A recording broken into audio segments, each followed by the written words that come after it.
निज हाथ को थरे भल भावे देखंतु आपणक चर्म हाड़ एवं शरीर कोशरे थिबा पानीर प्रत्येक परमाणु एटम पृथ्वी रे तैयारी होई नाही। एहा पछरे एक आश्चर्यजनक इतिहास रहिछि। आम रक्तरे थिबा लुहा आयरन किंबा दांतरे थिबा कैल्शियम केउ कारखाना रे तैयारी होई जानिबाकू हेले आमको कोटी कोटी वर्ष पूर्वर महाकाश को जिबाकू हेबो।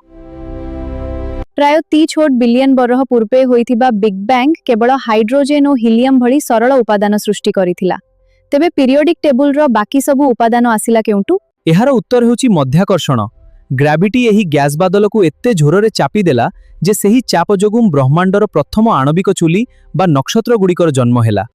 नक्षत्रर केंद्र भागरे अत्यधिक उत्ताप जोगुम परमाणु गुड़िक परस्पर सह मिशी जांती। एही प्रक्रिया को स्टेलर न्यूक्लियोसिंथेसिस कुहा जाय। एहा होची महाकाशर सबुठु बड़ रोषेई घर। कोटी कोटी वर्ष धरी नक्षत्र गुड़िक क्रमागत भावे हिलियम को कार्बन एवं कार्बन को ऑक्सीजन रे बदलाई जीवनर सबुठारु आवश्यक उपादान तैयारी करि चलंती। नक्षत्रर बयस बढ़िबा सह एहा एक महाजागतिक पियाज भली होई जाय। एहार बाहर परस्थ हाइड्रोजेन जलाउथिबा बेले भितर परस्थ गुड़िक अधिक भारी उपादान प्रस्तुत करंती। किंतु शेषरे नक्षत्रटी ता केंद्र रे एक मारात्मक प्राचीर को छुई थाए। ताहा हेउची लुहा आयरन। महाकाश विज्ञान रे एही लुहा हेउची नक्षत्र मृत्युर कारण। साधारण उपादान मिसले शक्ति बाहरे किंतु लुहा मिसिबा पई शक्ति शोषण करे। नक्षत्रर केंद्र लुहारे परिणत हेबा मात्रे तार इंधन इंजिन संपूर्ण बंद होयाए। ग्रेविटी सह लढिबा पई भितरे कोनोसी शक्ति नथिबारु पृथ्वी ठारू कोटी कोटी गुण बड़ सेही नक्षत्रटी आलोकर एक चतुर्थांश बेगरे निज भितरकू संकुचित होयाए। सबु परस्थ लुहा कोर सह धक्का होई बाहर को फेरिबा द्वारा महाजागतिक सुपरनोवा विस्फोरण होइथाए। एहा सूर्यर सारा जीवनर शक्ति ठारू अधिक शक्ति केई सेकेंडरे निर्गत करे।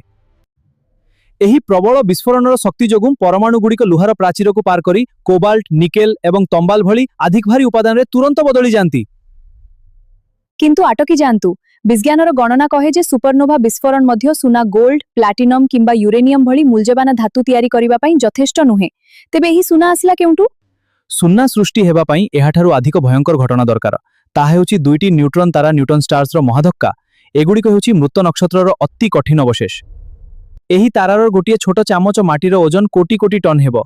एभली दुईटी महाशक्तिशाली मृत तारा जेतेबेले परस्पर सह छंदी होइयांती सेठारे भौतिक विज्ञानर सबु नियम बदली आए। सेमानंक धक्कारु सृष्टि हेउथिबा महाविस्फोरण को किलोनोवा कुहा जाय। एही प्रबल चाप जोगुन लक्ष लक्ष न्यूट्रॉन अति तीव्र गतिरे बुलेट भली चारिआडे बिछाड़ी हो जांती। एहाकु R process rapid neutron capture कुहा जाय। एठारे परमाणु गुड़िक न्यूट्रॉन को एते शीघ्र ग्रहण करंती सेन मिलीसेकंड कौन पालमन पालाटीती। मात्र गोटिए न्यूट्रॉन तारार धक्कारु पृथ्वी ओजनर केते गुण अधिक शुद्ध सुना सृष्टि होइथाए। एही सुना धूली महाकाशरे मिसी भविष्यतर ग्रह गठन पई बीज बुनी थाए।